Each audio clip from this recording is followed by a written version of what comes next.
Welcome to Selastrista. Hari ini gue bakal lanjutin pembahasan part 2-nya tentang si Mazor Super Jolly yang V-Up ya. Jadi kebetulan di kita tuh si Mazor Super Jolly udah discontinue ya. Jadi teman-teman di kita udah nggak bisa beli lagi Super Jolly tapi kita bakal tawarin ke V-Up.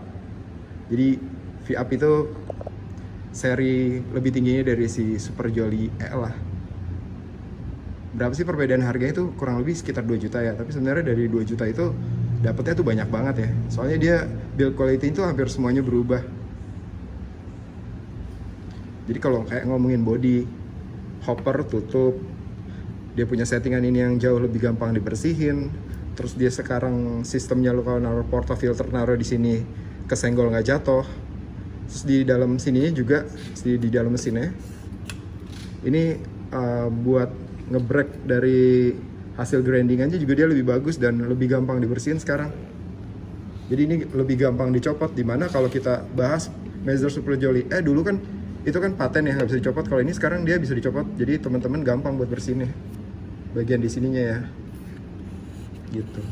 Tapi kalau buat gue pribadi sih yang paling banget ngemudahin sih ini sih sistem yang baru dari V-Up buat ngebersihin bagian grinding di dalamnya tuh gampang banget karena kita cuma buka bagian bur di sini.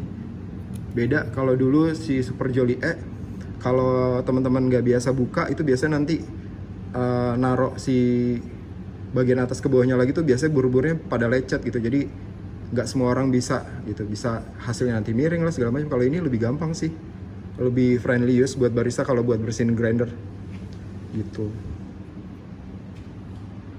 Jadi penampakannya emang sekilas mirip sama Super Jolly yang ya, tapi ini yang ya secara kasta dia di atasnya lah, atau mungkin ini bisa dibilang penggantinya. Walaupun sebenarnya seri dari Super Jolly V-Up ini ada lagi yang di atasnya namanya V-Pro. Jadi yang gue tahu juga kayak beberapa grindernya Mazor tuh sekarang kayak lini-lini kayak contoh kayak Koni Robur itu udah ada serinya yang seri-seri Pro-nya gitu.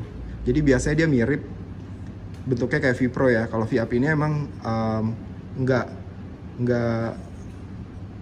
nggak mirip sama yang seri-seri Pro. Jadi dia kelasnya emang di bawahnya, tapi dia jauh lebih bagus daripada seri yang Super Jolly Nah, part 2 ini gue simpel aja sih. Gimana sih cara buat setting dari si grinder Mazor si V-Up ini ya.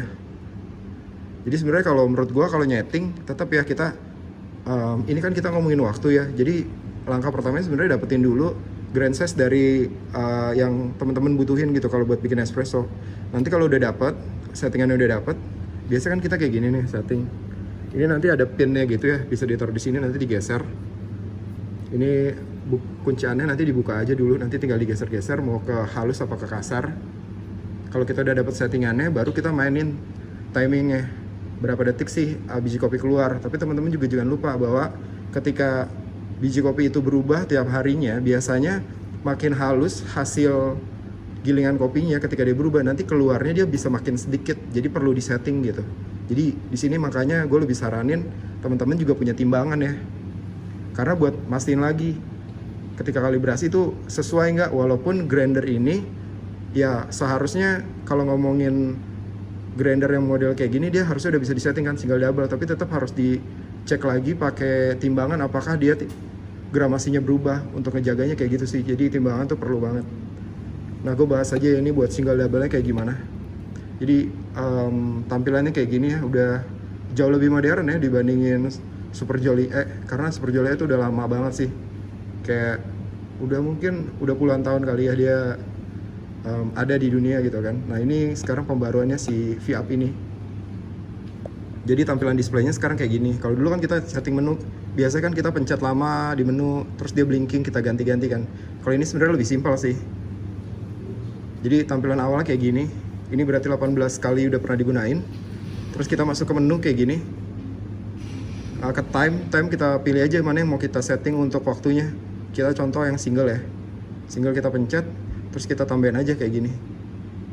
Kalau kita udah sesuai nih waktu yang udah kita perkirakan bakal gramasinya udah cocok, ya udah kita lock aja. Kita lock langsung ke menu lagi. Biarin dia blinkingnya selesai. Dah, ini berarti udah singlenya udah tadi udah kita rubah ya.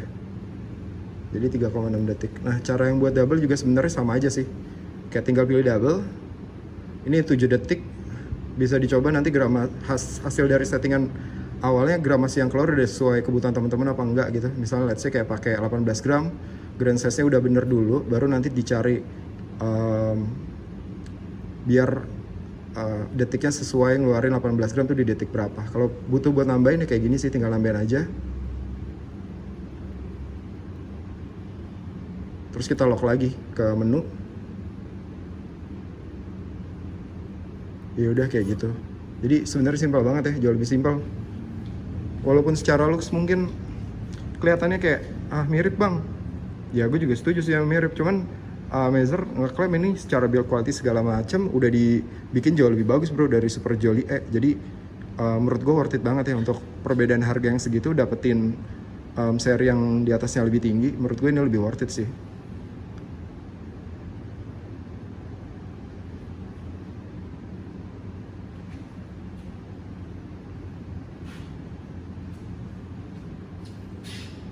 Jadi kalau teman-teman ada pertanyaan seputar si Mazer Super Jolly V-Up, tulis aja di kolom komentar.